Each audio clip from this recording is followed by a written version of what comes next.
Oi, seus bonitos, vocês estão bom? Sejam bem-vindos a mais um Overwhelmed 86. Hoje eu recebo aqui no nosso estúdio a Louise Bresolin. Louise Bresolin, ela é especialista em microfisioterapia, acupuntura, psicogenealogia e extensão em psicologia e neurociência afetiva. Perdão, você tem uma especialização, né? Uma extensão, isso? Em psicologia e neurociência afetiva. E ela é autora do livro A História por Trás dos Sintomas. Vou mostrar para vocês aqui. Esse é o livro da Louise. E aqui a Louise traz uma visão muito diferente daquilo que nós entendemos como doença, que talvez seja novo para vocês. Nós vamos tratar hoje sobre o ciclo da memória celular, entre outros assuntos. Louise, bem-vinda. Obrigada pela presença. Dai, é um prazer imenso poder estar aqui contigo hoje, né, falando para o teu público no podcast aqui em Cascavel, Você né? viu? Que Na terrinha minha nossa. terra natal, meu pezinho vermelho, né? Então poder falar, trazer essa informação para o meu berço é uma satisfação muito grande. Estou muito feliz. Que bom, maravilhoso. Muito obrigada. Louise, nós conversamos um pouco antes a respeito desse nosso tema, e eu levantei alguns dados para trazer para vocês entenderem o porquê da importância de falar sobre isso. Segundo estudos, até 80% das doenças físicas têm raízes emocionais, em traumas que não são processados. Geralmente isso acontece na infância e na adolescência, que são fases de transformações, né? A infância talvez é o período onde a gente tenha uma velocidade mais acelerada de conquistas, de marcos de desenvolvimento, né? Tanto desenvolvimento mental como desenvolvimento físico. Como é que o corpo registra essas memórias? E como é que a gente pode identificar e tratar? Daí, olha só. Então, para a gente, né, o porquê dessas memórias elas acontecerem mais na infância e na adolescência. Né? Eu também, como uma grande buscadora, fui estudar microfisioterapia, né, e ciclo celular memorizado, ou memória celular, e eu queria entender um pouco mais. Então, tem uns 2 anos que eu fui estudar neurociência justamente para buscar, para a gente entender um pouco desse funcionamento cerebral. E quando a gente estuda funcionamento cerebral, nós entendemos que o cérebro, o bebê já nasce com ele formadinho, mas a funcionalidade dele, do 0 aos 2 anos de idade, é só cérebro emocional. O que é o cérebro emocional? É o filtro do nosso meio externo. Então, tudo que chega do meio, né, passa aqui pelo olhar, passa pelo nosso cérebro emocional. Do cérebro emocional, você vai ter uma conexão com o corpo e uma conexão com a mente. A criança, do 0 aos 2 anos de idade, ela tem só ativação desse cérebro emocional. As outras estruturas, né, que são o córtex, que você tem uma ação consciente, um sentimento consciente, ele vai se desenvolver durante essa maturação cerebral, que começa aos 3, mas que termina aos 25 anos de idade. Então, sim... É uma infância longa. Porque 68% dos traumas estão ali, na infância e na adolescência. E o que é um trauma, né? Um trauma, um desamparo. É eu ter que lidar com uma situação que foi muito mais do que eu podia dar conta. Se essa situação foi muito mais do que eu podia dar conta, para o meu ser biológico, enquanto criança, gente, cadê o meu cuidador que não viu que isso aqui, que eu não dava conta de lidar com isso aqui? Então, o que acontece? Como eu não tenho essa maturação cerebral, a informação chega pelo cérebro emocional, desce para o corpo, uma criança já nasce com fome, medo e com as reações corporais. E eu vou ter essa sobrecarga corporal. E essa sensação de ameaça, para o nosso ser biológico, é morte.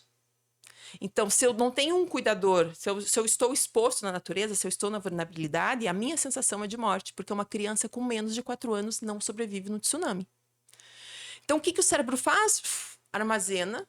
Eu tenho uma cicatriz, tem áreas do cérebro que registram esse desamparo, a área do desamparo, e eu tenho essa sobrecarga corporal, porque foi a única reação que eu tinha. A informação, quando chegou do meio, ela descendeu para o corpo, não ascende para córtex, porque o córtex não está desenvolvido. Então não tem como racionalizar, não tem como colocar em palavras. Não, a criança não tem como, ela não consegue expressar o sentimento. E nem nomeá-los também. E nem nomeá-los. Então, quando você pega, mesmo aqui nesse livro, ó, né? Quando você vê que é um adulto e que está olhando a sua criança, é porque os traumas a gente carrega, geralmente eles estão ali na infância. Uhum. 70% dos adultos têm trauma e um episódio deles, 68% aconteceram na infância ou na adolescência. Então, a grande maioria desses traumas vem de lá. É fascinante. E aí, né, é o que eu falo para os pacientes quando vem para tratar uma criança. A gente não tem como você ficar só... saúde mental é um tripé, não dá para você ficar só na psicoterapia, ainda mais com criança que não nomeia esses sentimentos. Então, eu preciso trabalhar o corpo. Né? Sim. Constelação familiar, você pega qualquer uma dessas linhas da espiritualidade que falam sobre a criança interior, ele vai mostrar uma criançazinha encolhidinha num cantinho quando fala para acolher a sua criança interior. Porque é isso. Se eu não sei, se eu não consigo filtrar ou não consigo manifestar aquilo que eu estou sentindo para o meio porque eu desconheço, não tenho autonomia para isso, eu somatizo no meu corpo. E é ali que começam, então, as memórias corporais. Quando o corpo recebe essa sobrecarga e ele não tem condições de dar conta daquilo que chega. Também porque as pessoas não investigam o que foi que aconteceu com essa criança, não tentam resgatar essas memórias e atribuir responsabilidade aos... Talvez não ao cuidador ou a quem deva, mas sim se perdoar por não ter entendido isso. Como isso funciona? Porque, na verdade, é assim, né? Nós, como pais, a gente vai fazer o melhor para os nossos filhos. Com certeza. Sempre. Eu posso ser uma mãe presente, uma mãe que está ali para enxergar a necessidade do meu filho e não projetar as minhas necessidades ali sobre Sim. ele, né? Mas o que impacta na criança é a maneira como ela recebeu. Então, eu olhar para isso, eu olhar para a minha história, eu ir lá e resgatar a minha criança, eu trazer esse entendimento do que foi que eu vivenciei, eu colocar a ordem, ver que não existe vítima e não existe algoz, que é uma história. É uma história. E eu me reposicionar diante dessa história, eu dou liberdade para que eu possa sair daquela... É como se fosse realmente uma prisão, sabe? Porque, vamos dizer um exemplo, ó. Passei por uma situação difícil com 2 anos de idade. Então a informação veio, perigo, o cérebro já alertou. Como é que a gente vai agir? Uma outra história, como é que a gente vai agir? Primeira vez, você lida com o que deu, com a ferramenta que você tinha. Numa segunda vez, em outro tempo, em outro espaço, como aquele evento foi ameaçador, o cérebro vai registrar o quê? Tempo, espaço e os 5 sentidos. Então, em outro tempo, em outro espaço, o cenário é outro, mas a emoção é a mesma. Quando eu vivencio aqui com 40 e aquela emoção me remete a uma memória dos 2, eu vou ter a reação dos 2. Porque para aquele evento eu já estou, para aquele tipo de emoção ou para aquele tipo de acontecimento, eu já tenho uma memória que fala, e aí? Perigo, com 40, perigo, como é que a gente vai agir? Entra uma estrutura que é a área da memória e fala, deixa comigo que eu sei como lidar. Aqui vai. Eu já reparei nisso num gatilho que eu mesma tenho. Durante a minha infância, eu vivenciei algumas cenas pesadas de agressão doméstica, não dentro do meu lar, não entre meu pai e minha mãe, mas de pessoas muito próximas à nossa família. E o gatilho, eu escuto alguém gritar ou falar alguma palavra de uma maneira mais... com um tom de voz um pouco mais elevado, Forte. mais forte, a minha primeira reação é me encolher. Sempre. Porque foi isso que eu vivenciei num certo momento, por exemplo, aos 5 anos de idade, eu tenho essa memória, né, na minha mente, e eu escuto um grito, eu escuto um toque mais alto, alguma coisa, eu já travo. Porque olha só o que acontece, né? O cérebro emocional, ele rege o sistema nervoso autônomo no nosso corpo, que é o que comanda o funcionamento de todas as células do nosso corpo. Para o corpo estar trabalhando, aí teu estômago, enfim, teus olhos estarem sendo lubrificados, tem um sistema nervoso autônomo trabalhando. Esse sistema nervoso autônomo, ele é dividido em vamos dizer assim, 2 partes. Ora, se a gente olha para a biologia, ora esse animal está lutando, fugindo ou paralisando diante do medo. Então, até pode ser assim, ó, fisiologicamente, na hora que o estômago está funcionando, que chegou o alimento, ó, eu tenho uma fase ativa, né? Se eu comi demais, ele tem que processar de uma maneira muito mais do que ele dava conta, eu posso entrar numa fase de luta ou fogo. A gente, eu não aguento mais, você continua me mandando, né? A gente fala uma simpaticotonia. E a fase 2 é a fase de relaxamento. Então, eu tenho, mesmo numa fisiologia, o momento que aquele órgão está trabalhando, e o momento Ok. que aquele órgão está relaxado. Tá Né? descansando. A natureza é assim.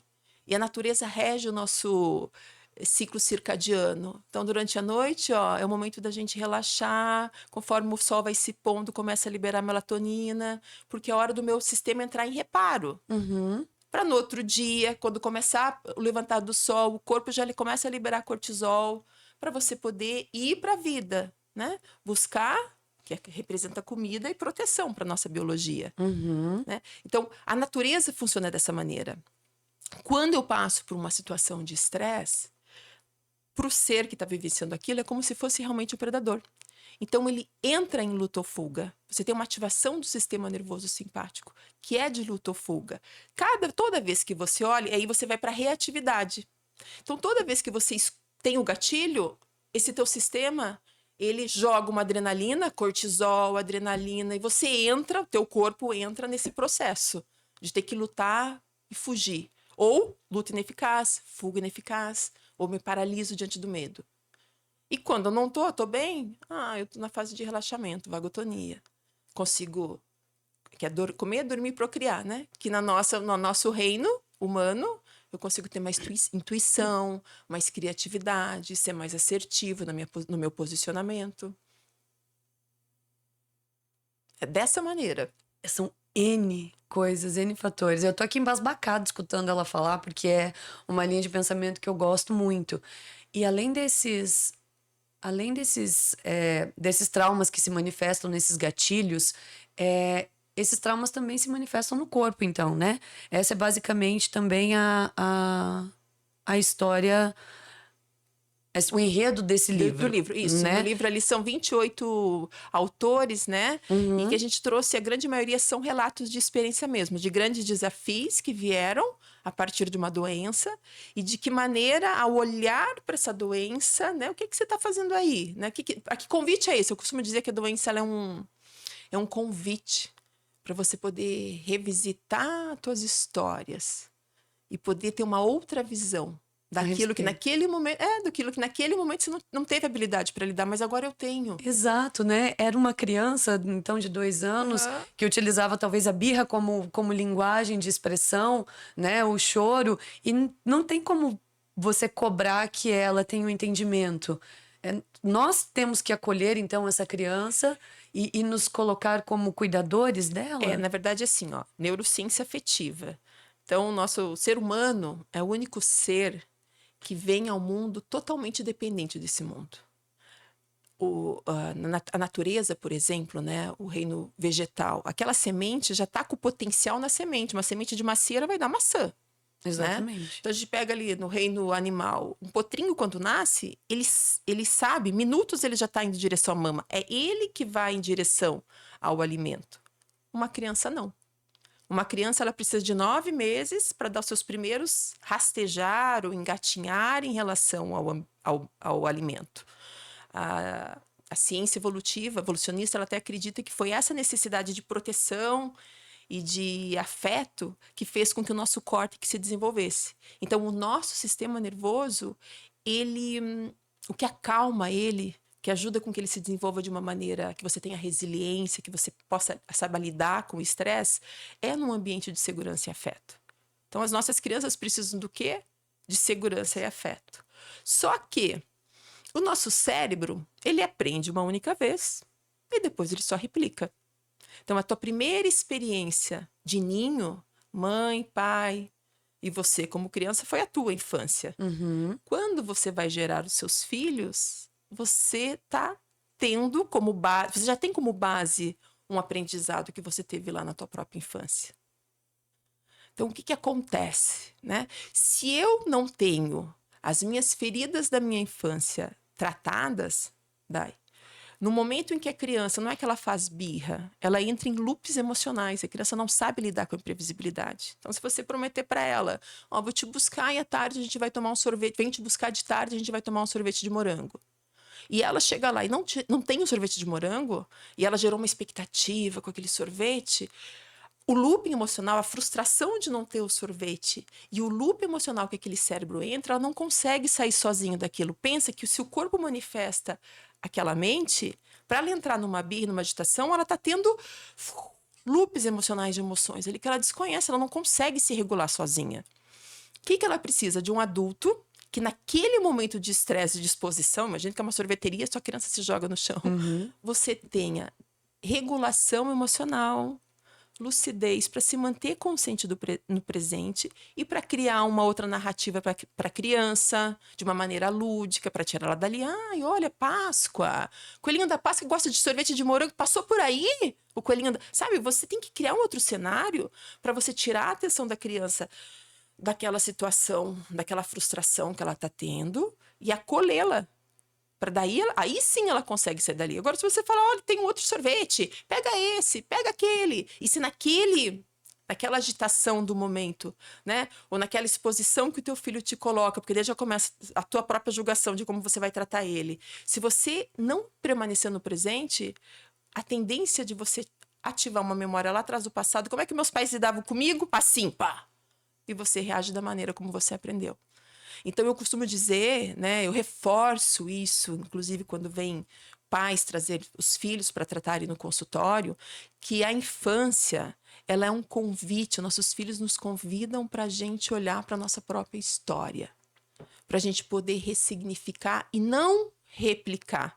Que daí a gente olha muitas vezes aquele postzinho que tá a avó, que fala no ouvido da filha, que fala no ouvido da neta, né? Não, eu tenho que quebrar esse padrão. Para quebrar esse padrão, eu tenho que olhar para minha história e falar, não, tudo bem, ela não me deu porque ela não tinha. Se minha avó não me deu, se minha mãe não me deu o que eu precisava, foi porque ela não tinha.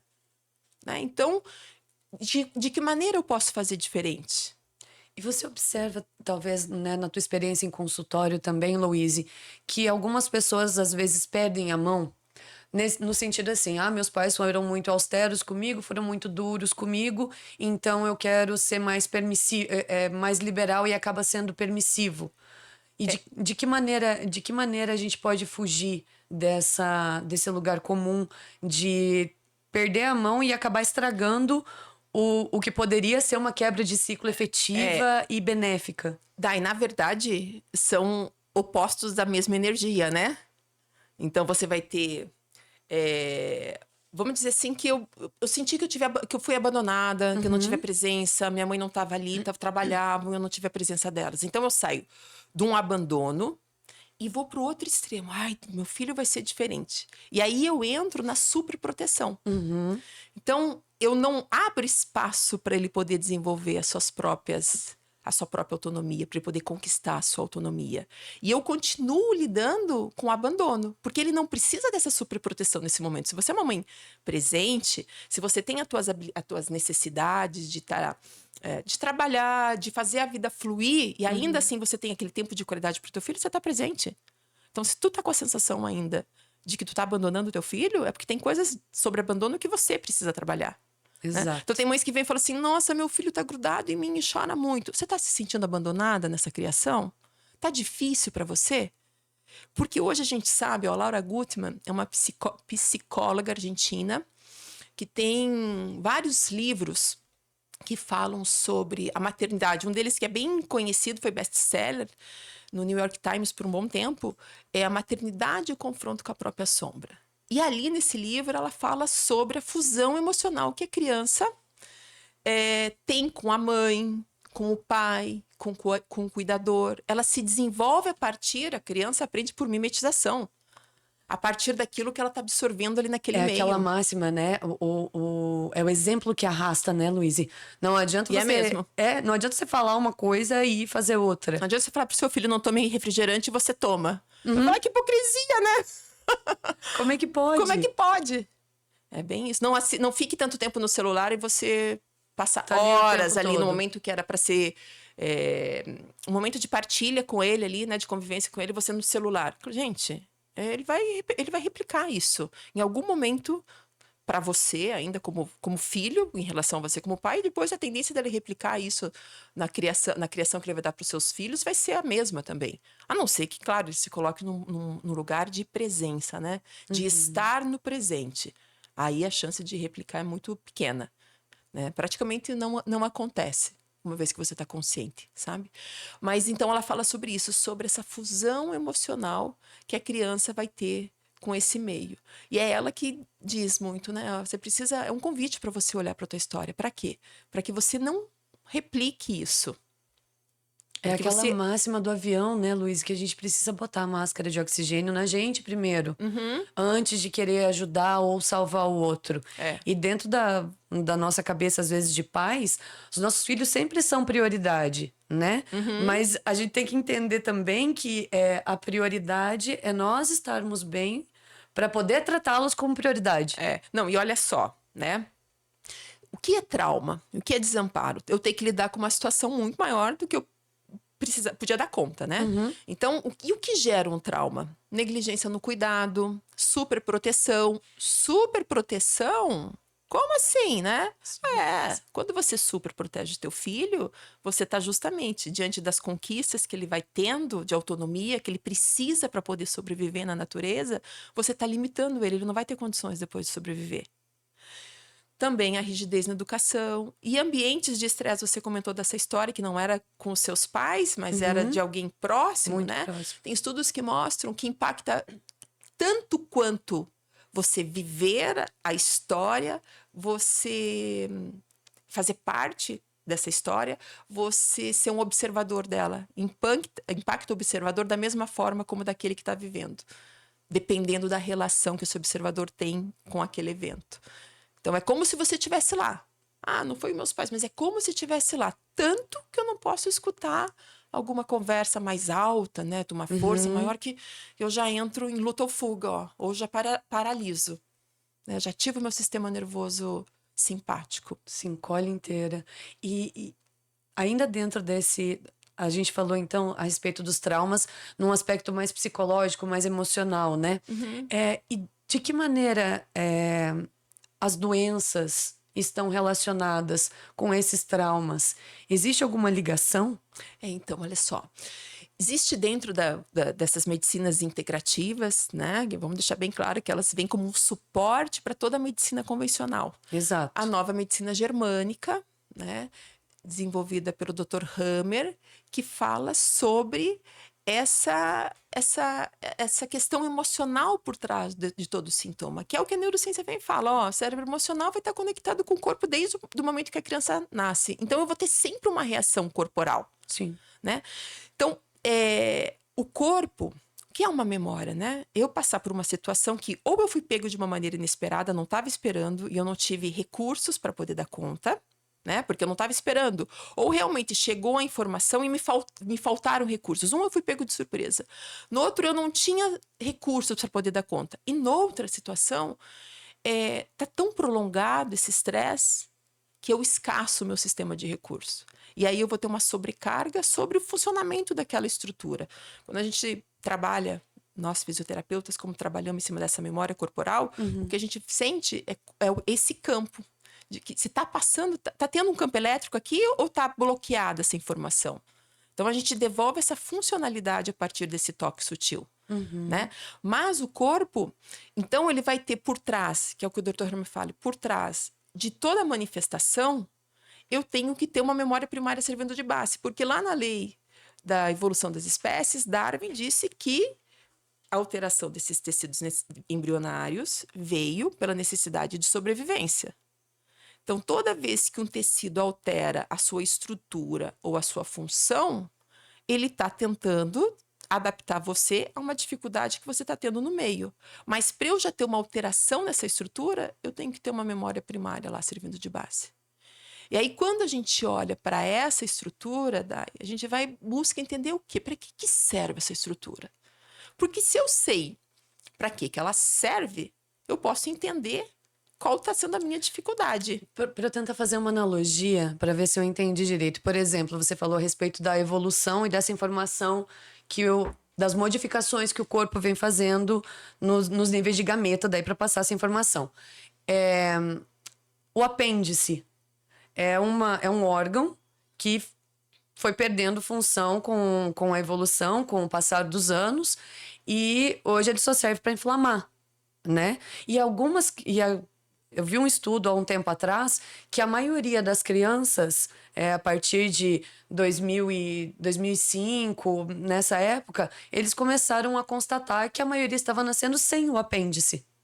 Já foi, então, uma informação evolutiva que nós podemos acompanhar com os nossos próprios olhos, que é algo que está acontecendo. Isso. Né? Não sabia dessa informação, mas é isso aí mesmo.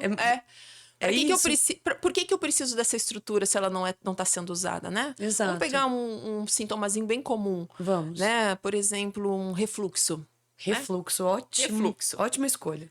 Então, o cérebro vive no real, né? A gente precisa entender que ele vive no real, que ele vive no simbólico, quer dizer, que ele vive no virtual e ele vive no simbólico, aquilo que é real. Certo. Né?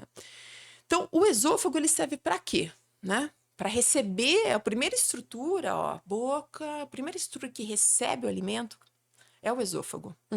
Se eu comer um pedaço de carne grande demais, que a gente fica com aquela intenção que ele desce entalado, ele desce rasgando, desce rasgando e cai calou dentro do estômago. Né? Ou muitas vezes a gente toma um comprimidinho ali e não tomou água adequadamente, dá a sensação que ele para e daí logo vem aquela queimaçãozinha para tirar aquele alimento dali. Então, o suco gástrico, ele vem para ajudar a digerir esse alimento. Certo. Né? Então, no virtual, o que eu posso ter, né, Luíse? Ou no simbólico? Chega uma situação do meio e eu tenho meu território. Chega uma situação do meio que a gente está sempre no relacional, né? E que eu não aceito ela e porque eu não quero perder você, quero manter o que é vital para mim, por exemplo. E para manter o que é vital para mim, que é a tua companhia, não posso viver sem você. Você me traz uma informação que eu não concordo que seja feita daquela maneira. Mas o meu medo de perder a nossa relação é muito superior ao meu desejo, o meu sentir. Porque aí também já tem alguma coisa pra gente olhar, né? Mas você resolve engolir aquele pedaço. Que é uma informação. A partir de hoje você vai ter que começar a... Não vai mais ter o podcast, por exemplo. Você fala, como? Mas tá tudo certo, tudo sempre certo, funcionou. Tá tudo aqui, como assim? Não tem, não vamos conversar mais sobre isso. E você não verbaliza, enfim, aceita, contrariada, engole aquele Engole pedaço. o sapo. Que né? muitas vezes é essa sensação. Nossa, tô com a sensação, aquilo desceu que aquilo doído, tá engasgado aqui. Teu cérebro, ele não entende que aquilo foi uma disputa por um território, que você tá aceitando, cedendo nessa disputa, você tá engolindo aquele pedaço. Ele fala, gente, que carne é essa que ela tá comendo? Né? Que coisa é essa que ela ingeriu e que não está descendo? Ele vai começar a produzir suco gástrico justamente para você poder digerir aquele pedaço. Para ele poder descer, escoar aquele pedaço para o teu estômago. Então, né, quando o paciente chega e fala assim, puxa, eu tenho questões de refluxo. Eu já começo, né? Já vou investigando e falo assim, poxa, você deve ter uma dificuldade de se posicionar. Tenho gastrite, você engole demais as coisas. E daí ele vai e volta... Né? E não consegue, e às vezes não consegue fazer a associação dos eventos que desencadearam aqueles episódios, né? As pessoas conseguem, assim, o que elas mais conseguem vincular tô passando por uma situação de estresse e baixou minha imunidade. Exato. Né? E se tomou um banho de chuva no meio, ainda piorou, né? Que daí gripa. Veio um paciente falou, nossa, ontem eu atendi, eu tava no ônibus e tava gelado, e aí minha dor de garganta, e aí a gente foi investigando e falou, esse gelo, transporte, que remete isso? A gente vai buscando, e aí a gente vai justamente, aí a gente vai buscando, né, vamos tentar entender que ciclo de repetição, o tempo no universo é cíclico, por isso ciclo celular memorizado. Se o tempo é cíclico, primavera, verão, outono, inverno, cada aniversário, mais um ciclo se cumprido do Sol em torno da Terra, né? Então, que ciclo que eu tenho por trás desse sintoma? Né? Essa tua patologia, esse câncer está aparecendo aqui aos 20, está aparecendo aos 30, vamos ver nesse sintoma que impacto que eu vivenciei no momento atual, porque eu tenho que ter um ativador no momento atual, senão a memória fica lá quietinha. Ela não se manifesta? Não se manifesta. Por exemplo, se a gente tiver, então, uma memória celular... Quando você fala memória celular, eu posso dizer que é a memória dos nossos antepassados, o que eles viveram? Olha só. Ou não? Não necessariamente. Tá. Depende do ponto de vista. Okay. Mas, de uma maneira geral, não. Por quê? Né? Porque mesmo aqui vindo nossos ancestrais, ela tá ali no teu gene. Uhum. Então, é como se você tivesse uma fragilidade naquele assunto. Só que, para aquele gene ser ativado, hoje a gente já tem muitos estudos em epigenética que fala que um gene só será ativado dependendo do meio em que esse ser está inserido. Então, eu tenho que ter uma experiência minha, uma vivência minha. Isso pode ser intrauterino também? Pode. E aí a gente vai estar falando... Porque temos, né, temos crianças que já nascem acometidos de algumas doenças ou que desenvolvem ela na mais tenra infância, né? Antes dos 5 anos de idade, por exemplo. No universo, assim, ó, nada é por acaso. Não cai um floquinho de neve que não tenha um propósito. Concordo plenamente. Nada é por acaso. Costumo dizer que nenhuma alma vem ao mundo por acaso. Em psicogenealogia, tem uma das ferramentas que se chama projeto sentido gestacional. Qual foi o projeto da tua gestação? Você sabe? Porque ela tem a potência nesse projeto e ele tem também a fragilidade. E se eu tenho uma doença, é sinal que eu não estou conseguindo ir para a potência, eu estou lidando com a fragilidade dela. Então, quando a gente olha para isso, né, eu costumo falar para o paciente, ó, o ciclo humano é de 9 meses, então existe uma preparação de uma alma para ela vir para cá. Com certeza. É como se eu chegasse para o divino, tem um desenho da Disney que se chama Soul. E que não é para criança. E aí ele não... Gente, ele de chorar litros. Não é? E ele, coitadinho, morre bem no dia que ia ter a apresentação. Quando ele né? finalmente ia conseguir o conseguir. estrelato, o objetivo dele. E aí ele fala, não, eu não quero morrer. E aí é bacana. O dia que eu assisti aquele filme, eu falei, gente, é isso, tem que usar ele como modelo, exemplo. Porque daí tá lá, ele indo pro céu, né? Entra na esteirinha de ir pro céu, e ele olha pro lado e fala, nossa, aquela esteirinha é os que estão descendo pra terra, eu preciso voltar. São as crianças que estão vindo pro mundo, né? E aí, aparece uma cena que uma criança vai lá pro criador e fala, já escolhi com a pranchetinha, né? Já escolhi a casa que eu quero descer, tô pronto. Ah, você tá pronto para descer? Você tem certeza? Vamos olhar, a prancheta eu crio. Vamos olhar aqui, é naquela família, você vai se chamar Daiane. É lá que você quer ir, Daiane? Tem certeza? É isso? Então, peraí. Sopro divino. Sopro da vida? Não, também. Sopro divino, do potencial para você dar conta daquela história. Porque, de novo, a gente volta, né? Cada filho que vem ao mundo, ele já é... Nossos filhos já são nós melhorados. É um processo constante de evolução. E se a gente olhar no processo de evolução, o ser mais evoluído, ele vai trazer dentro dele todos os outros estágios de evolução que o antecederam. Quem são os primeiros? As bactérias. E as bactérias são super mutáveis. E estão em todas as partes do nosso corpo. Do nosso corpo, então. A gente carrega elas. Faz parte da gente. E elas, se você ficar... Elas se multiplicam muito rápido. E se você ficar tomando... Né, tem que tratar uma doença. Tomando antibiótico, esquecer uma dose, 2 horinhas, você corre o risco de não ter feito de uma maneira adequada. Você terminar o tratamento, você falar, a doença melhorou. Dá 1 semana, volta. E aí, aquele antibiótico que você usou lá atrás... Já não dá mais conta. Porque naquelas 2 horinhas que você atrasou o uso do medicamento, é melhor você até adiantar do que atrasar.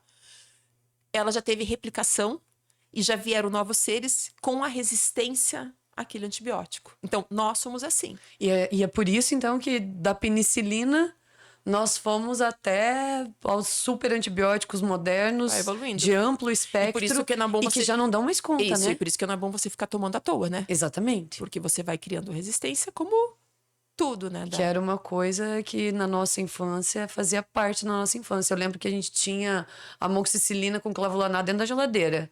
Ai, mãe, tô com dor de garganta. Toma, gole aqui. Também que o povo tá tomando um pouco mais de consciência e tem cuidado maior. Graças a Deus. Mas aí...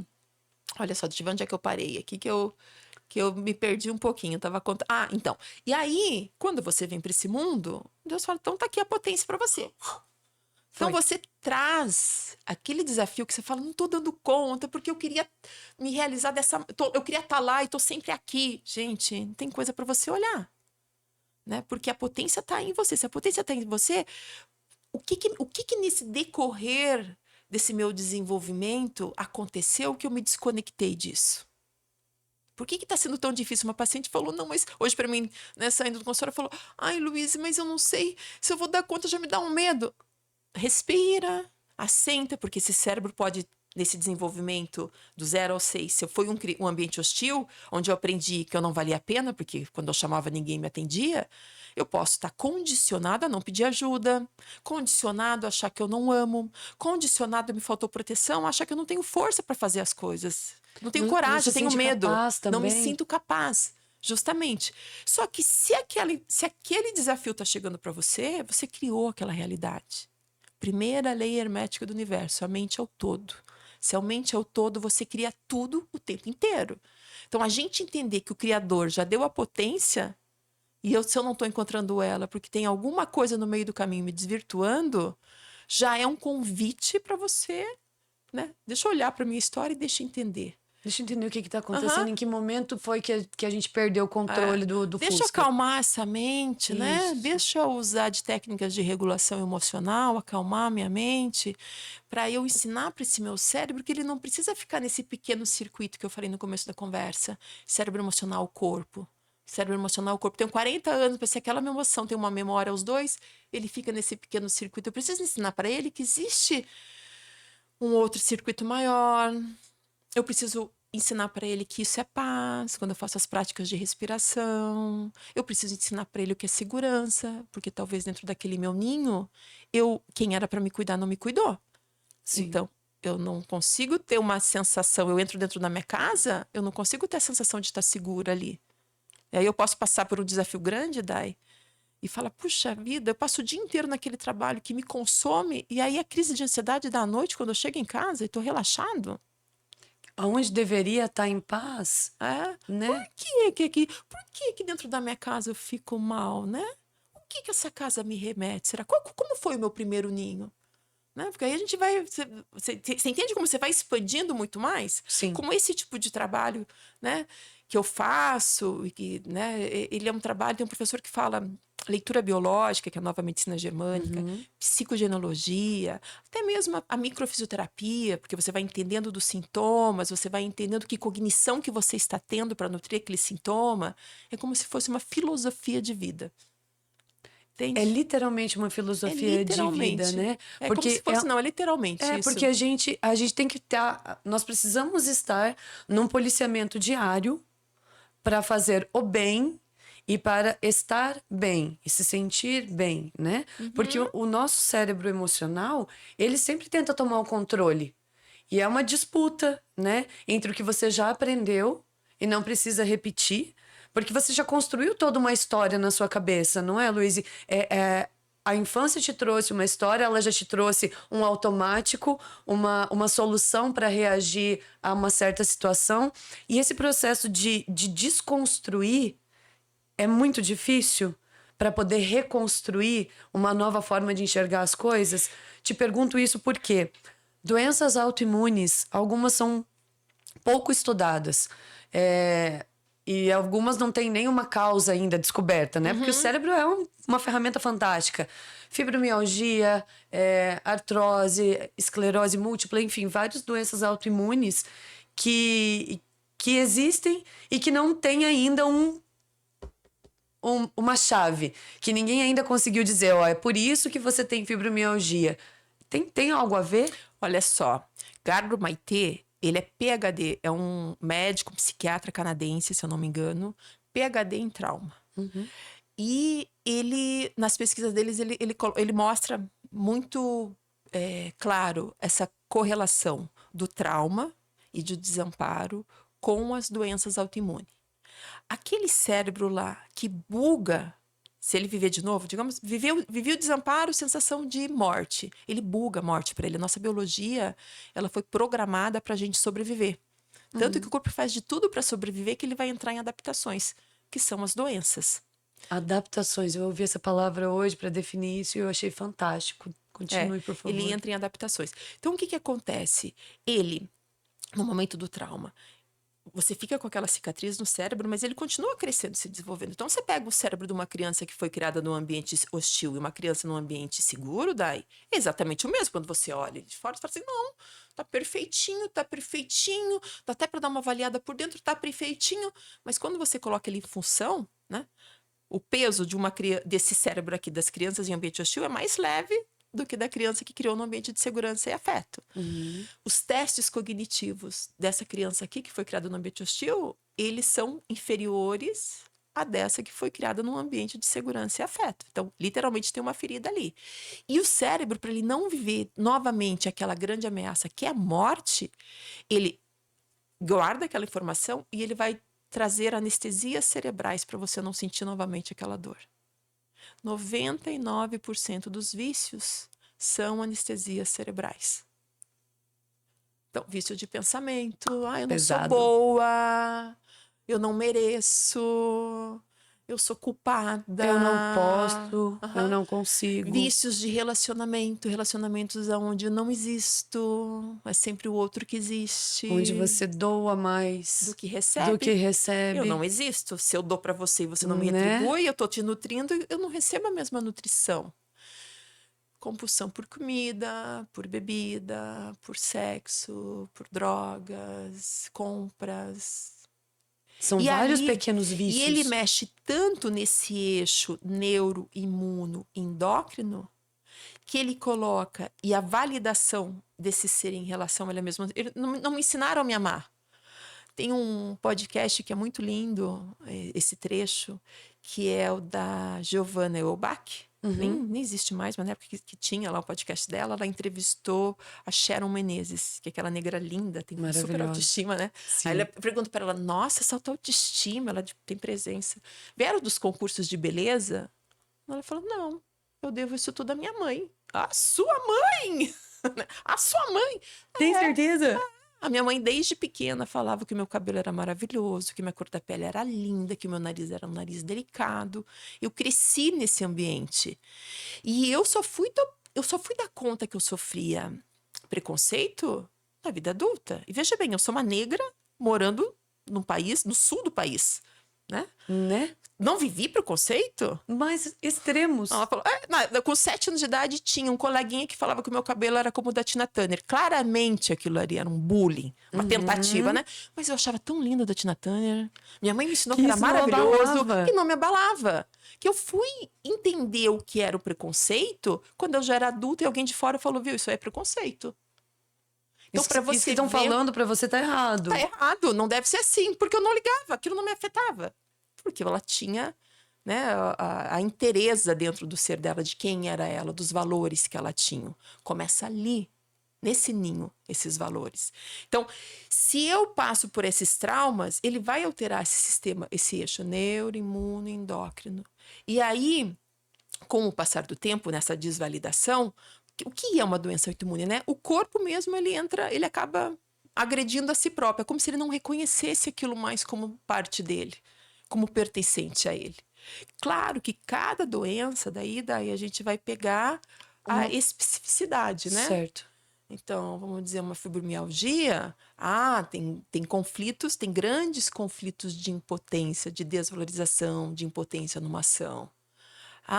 Uma tireoide tem grandes conflitos onde o tempo não foi adequado o suficiente. E aí não resolve também só eu ir lá e liberar aquela memória corporal, se eu não recondicionar esse cérebro, para que eu consiga, no momento do gatilho, não entrar naquele modo operandi que eu aprendi lá da minha infância. Sabe? Achar que eu não mereço, que eu não posso, que para ser amado eu tenho que ser, por exemplo, tireoide, para ser amada eu tenho que fazer tudo o tempo todo, agradar todo mundo, porque é assim que eu me sinto amada, eu me reconheço. Você acha que você vai conseguir, o teu ser biológico vai conseguir sair desse condicionamento? Se ele acha que é assim que ele é amado, não sai. Não sai. E às vezes, e daí acaba se anestesiando, né? Buscando formas de amenizar todos esses barulhos dentro da cabeça, todas essas cobranças internas. Para não sentir essa e dor. externas para não sentir essa dor. Lembrei aqui que você perguntou, e aí é difícil para mudar? Não dá para dizer que é difícil. Você está preparado para olhar? O medo das pessoas é olhar para suas histórias. Só que elas já viveram isso um dia.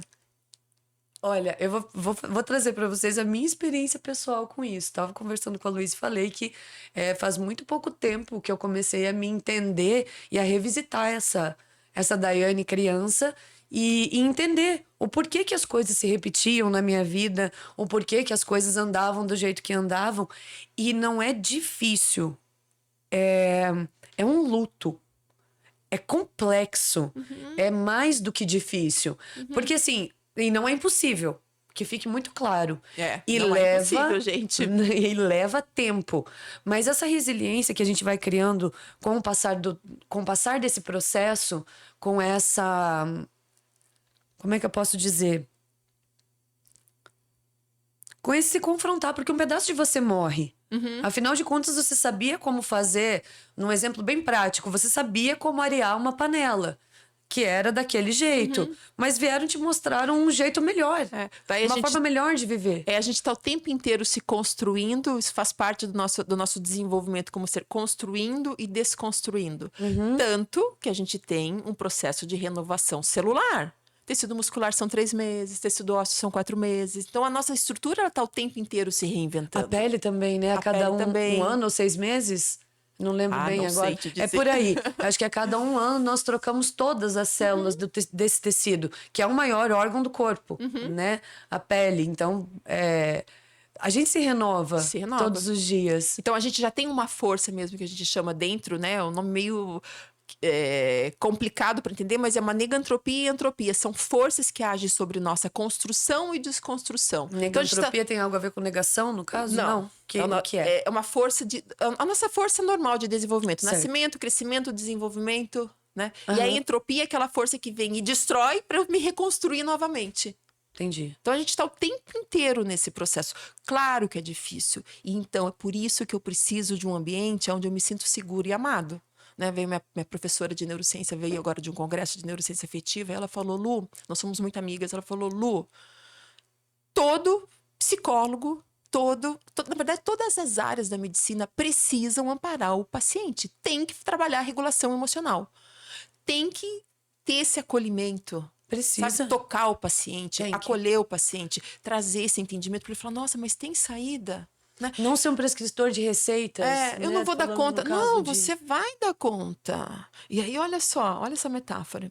Vamos dizer, digamos que a tua vida você passou por vários desafios. Hoje eu falei para uma paciente, você deu conta de se desenvolver sozinha, porque o olhar da sua mãe estava sempre voltada por um filho que partiu, não estava ali para você. Então, se você dos 3 aos 12 cresceu sozinha, gente...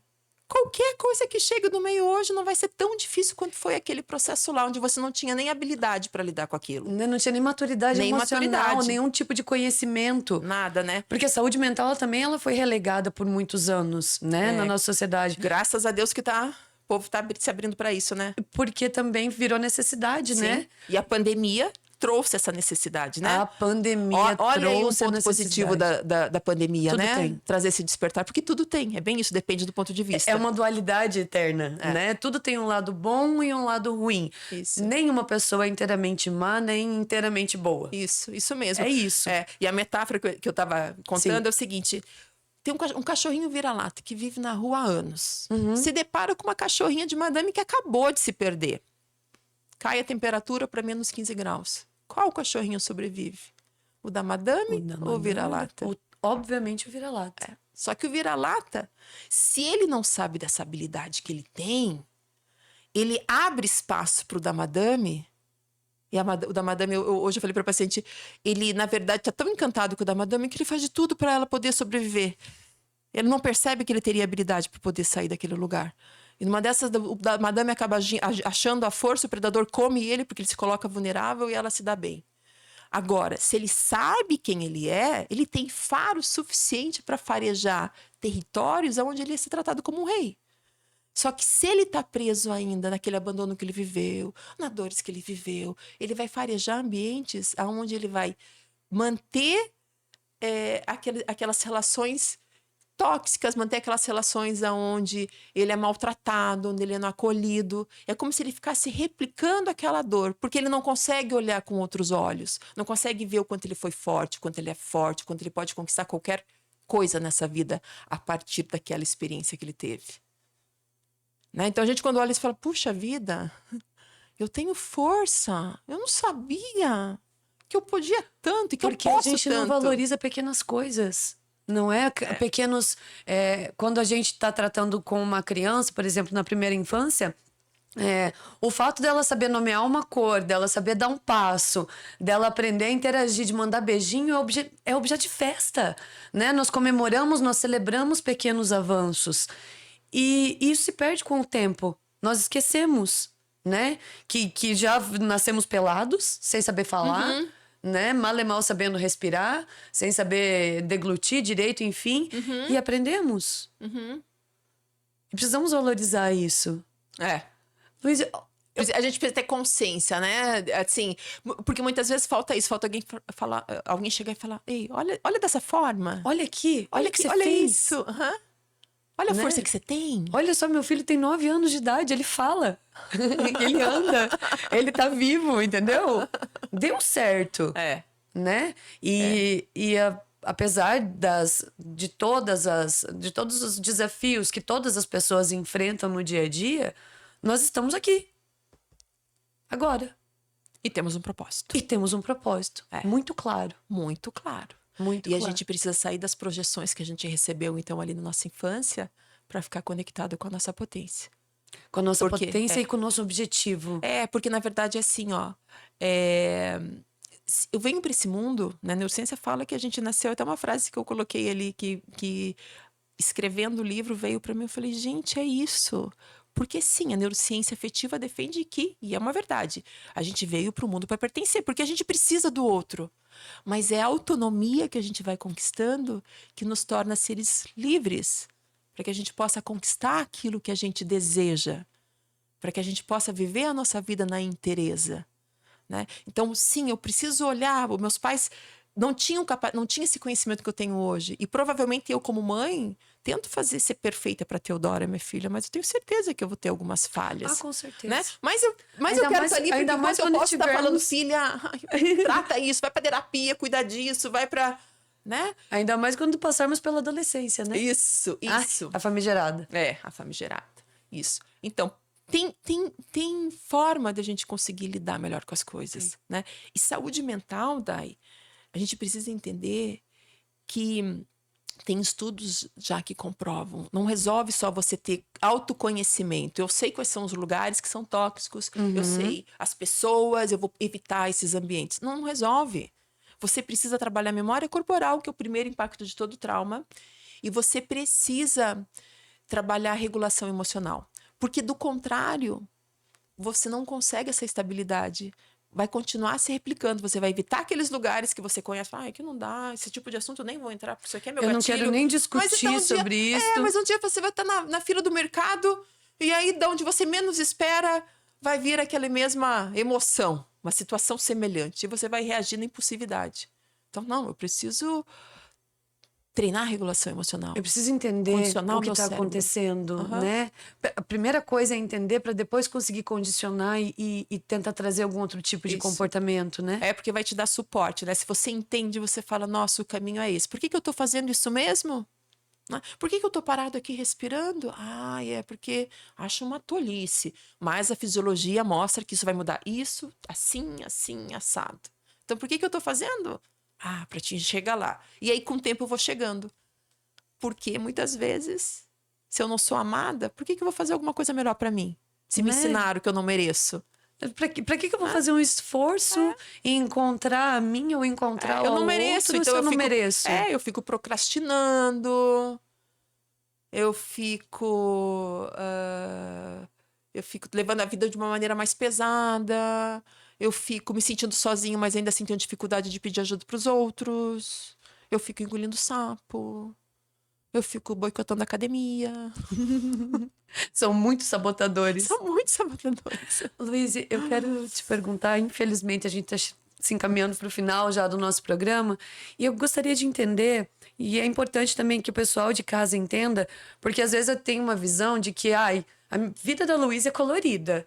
Gente. Tudo perfeito. Ela não tem problemas, já que ela domina todas as técnicas. E a gente sabe que não é bem assim. O que te levou a estudar esse campo da neurociência, da memória celular, e entrar nesse mundo das terapias integrativas, além da tua especialidade, que já é fisioterapia? Bom, eu fui criada por uma mãe que sempre foi muito aberta para as terapias naturais. Quem é aqui de Cascavel, Que bom. que conhece a minha mãe, sabe que ela lida pastoral e sempre trouxe chás. Pastoral. É. Eu consumia muito pastoral quando eu era pequena também. Então, era da aham. pastoral da criança, da pastoral da saúde, e os chás, enfim. E aí me formei, e eu atendia os pacientes, falava, gente, falta alguma coisa, não era bem isso. Até foi sugestão dela, filha, vai estudar medicina chinesa, né? Vamos trazer essa medicina, vai olhar para essa medicina. E aí eu fui, meu primeiro caminhar dentro dessas terapias integrativas foi a medicina chinesa, Uhum. que me abriu para isso, para essa relação do quanto a natureza, o que está fora, influencia muito o que está dentro. E aí, a partir dali, eu fui vendo o quanto, né? Puxa, pois, por mais que eu estou punturando o paciente, por mais que eu sei que existe, né? O meio vai desequilibrar uma energia que vai somatizar no tecido, que tem esse corpo energético que eu consigo modular ele a partir das agulhas, tem alguma coisa a mais. Falta ainda. Então foi sempre essa, eu sempre fui muito buscadora. Foi sempre essa busca de procurar entender, mas o que está faltando? Aí chegou a microfisioterapia, fiz a micro. Aí quando você entra no mundo da micro, você fala, puxa vida, mas esse sintoma quer me dizer muito mais, deixa eu entender um pouco mais. Aí chegou a nova medicina germânica, a leitura biológica. Puxa, mas tá aqui, ó, e numa aula lá que comentaram sobre os ciclos da vida, eu falei, caracas, psicogenealogia, vi aquela árvore ali, eu falei, puxa, deixa eu entender um pouco mais. Porque é verdade, se a gente está replicando, deve ter alguma coisa mais profundo. Um Então, porquê. um porquê. Então, fui sempre nessa busca, sabe? De procurar entender. Mas de onde é que vem isso? Mas onde é que... Eu tratei já isso, por que não melhora? Né? O nosso mestre lá, que foi quem...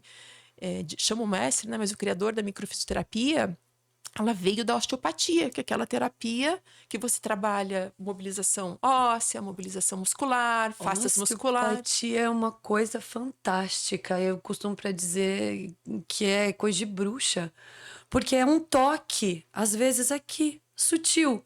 Você nem tá sentindo, às vezes, que a pessoa tá A te tocando. crânio-sacral é isso, a gente só coloca a mão ali e você vai sentindo o movimento, que é aquela fáscia, que é aquela membraninha, que você pega um pernil assim, aquela membraninha, aquela fáscia tensionada gera um quadro de dor. Sim. Bah!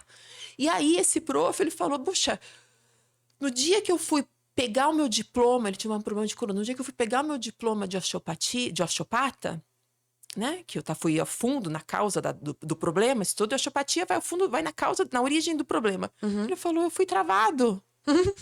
Falou, não. Como eu tô assim? pegando? Como assim, gente? Eu tô travando em buscar um diploma. Se eu não tô, deve ter a origem é mais profunda do que essa. Ele que é teólogo, porque a microfisioterapia ela traz muito de embriologia, filogenética, ontogenia, né? A medicina chinesa está muito nessas técnicas, porque a medicina chinesa faz essa relação do universo, de toda essa integração do meio e do ser humano, né? O que está fora está para dentro, assim como dentro está para fora. Exato. Né? Então foi nessa busca, Dai, que eu fui. A parte essa questão de infância que eu adoro trabalhar, esse conhecimento todo veio logo que eu engravidei da Teodora. Então, sim, eu acho que eu pedia para Deus, ai, eu quero ter uma gestação consciente. Ah, é consciente, então tá aqui. Pá. Tome. E aí ele ia mandando, né, as coisas, porque tudo aquilo, peça o que quiseres que eu te dareis. Né? Se não tá chegando, é porque você não tá sabendo pedir. Nem Porque só se num você contexto pedir- bíblico, num contexto geral e universal. É, bíblico, né? Sim. Falando de uma forma mas de energia mesmo. Exato. De energia. Atualmente é o todo, gente. Você é capaz de tudo. Né? Na espiritualidade, o que é? Perguntaram para o Saint-Germain. O que é Deus? O que é Deus, né? O que é a vida, na verdade? Não, a vida, nós somos, deixa eu corrigir, nós somos deuses. E o que é Deus? Nós somos deuses em ação. E o que é Deus em ação? Deus em ação é o amor, é a leveza, é o equilíbrio, é a abundância, a riqueza. Mas por que a gente não vive isso se é tudo isso? Porque nós estamos presos no pensamento e sentimento. Não estamos abertos para isso. Porque na nossa construção veio toda essa projeção, a maneira como a gente pensa, como a gente age. A gente está preso nisso. Porque do contrário, peço o que quiseres, que eu estou aqui para te dar. Nós somos uma extensão do divino. Então a gente é capaz de conquistar qualquer coisa nesse mundo. Se eu não estou conquistando, o que eu preciso olhar? O que precisa ser transformado? É sobre isso. Então a minha busca foi nessa. Aí, quando eu engravidei da Tel, veio esse conhecimento da infância. E aí eu fui ajuntando todas as coisas, sabe? Para poder trazer clareza. Essa é a minha busca. Porque as pessoas saem da ignorância, né? Que é a falta de conhecimento, né? Daquilo que eu ignoro. Então, deixa eu conhecer. Plenamente, né? De maneira harmoniosa. Não numa estrada colorida em que nunca vai ter problemas, mas saber lidar com essas pedras, né? E não ser refém, né? Porque Isso. senão você acaba sendo refém de tudo na sua vida. Né? Ontem eu até comentei contigo, porque não é que eu recebi um diagnóstico de um câncer. Não, eu tenho que ter autonomia até para sentir se é com esse médico que vai conduzir meu tratamento ou se é esse, né? Não entrar no medo e falar, ai, o que eu tenho que fazer? Pelo amor de Deus, pelo amor de Deus, salva. e se entregar. Né? Eu tenho que ter sintonia, eu tenho que ter empatia, eu tenho que fazer minhas escolhas. Ah, eu vou tratar aqui, mas eu quero associar esses outros tipos de trabalho. Ah, eu vou trazer essa mudança para minha vida. Vou ampliar minha consciência e me abrir para esse despertar. Porque é sobre isso que esse livro fala. E sobre isso que é o meu trabalho. Maravilhoso. De trazer esse despertar. Luiz, e sobre esse livro, onde nós encontramos ele para adquirir? Esse livro, por enquanto, é só direto com os autores. Então, ali no meu Instagram... Vamos deixar o Instagram da Luiz aqui embaixo, na descrição do vídeo. Podem ficar tranquilos. Isso. Tem um linkzinho para compra.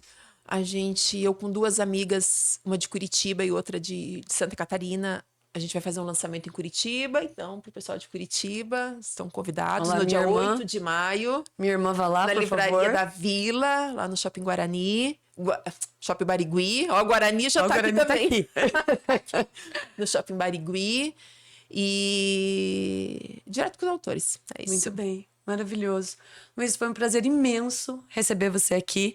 Muito obrigada pela sua generosidade. É maravilhoso poder conversar com uma pessoa que tem a mente aberta, que consegue enxergar por outros lugares, porque essa é a proposta desse programa também. Trazer outras maneiras de se entender, outros aspectos da vida que talvez às vezes passem despercebidos, né, no dia a dia. E existem opções.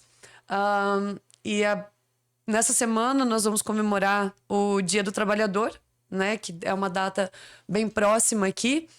E ontem nós falávamos, ou hoje de manhã, não lembro agora, a respeito da importância da saúde mental, que está listada até na normativa NR1, né? Isso. Na normativa 1, que fala sobre segurança do trabalho, que está muito mais abrangente, não é só mais evitar quedas, evitar acidentes no ambiente de trabalho. Também sobre entregar, dar possibilidade para que a pessoa tenha saúde mental, né? Então, para que ele tenha habilidade, né? Saúde mental é a habilidade que você vai ter de poder lidar com as adversidades. Exato. Você se tornar mais resiliente, porque o problema ele vai acontecer, ele vai existir. Mas de que maneira que eu lido com ele? como é que você passa? E as pessoas já se ligaram dentro dos CNPJs que isso é importante para a produtividade. E também é importante para levar para nossa vida. Isso. Né? Isso. Ter sanidade mental, poder chegar e ter um tempo de qualidade com a tua família, ou ter um tempo de qualidade com você, reservar um tempo para conhecer, para estudar a respeito dos seus sentimentos, das suas emoções e de como você se manifesta para o mundo. E você sabe, falando do Dia do Trabalho, eu venho para Cascavel todo mês, eu atendo aqui então, em Cascavel, né? Já faz acho que 10 anos que eu venho para cá. E tem uns 3 anos que eu comecei a prestar serviço, né? Levar esse meu conhecimento para dentro da empresa, da família. Olha aí. Então, assim, o quanto melhorou o ambiente, a socialização, a reorganização de lideranças, o desempenho dos funcionários. Nossa, um funcionário chegou esses dias e falou: nossa, Luiz, eu consigo executar o mesmo trabalho num espaço de tempo menor, porque eu estou mais focado, mais centrado, eu estou conseguindo socializar melhor. Então, é importante demais levar esse tipo de profissional para dentro das empresas para trabalhar a saúde mental. E eu aposto que até o absenteísmo deve ter diminuído, ou aquele outro caso de você treinar um funcionário e ele não aparecer, não querer voltar, não querer ficar, né? É muito comum isso. Isso, e é muito bacana, né? E na verdade, você trata o ser, mas isso vai se estendendo, né? Então, você começa ali no ambiente de trabalho, mas ele se estende para o ambiente familiar, se estende para a comunidade, né? Você muda a sintonia de uma frequência ali naquela música, toda a música se altera, né? É isso.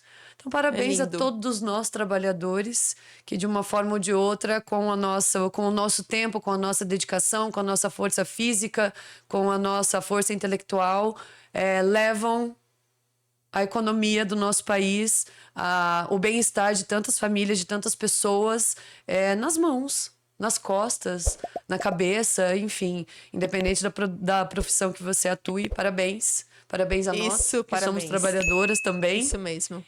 E eu me despeço de vocês com um beijo e até a próxima semana. Isso. Tchau, seus meninos. Até. Obrigada.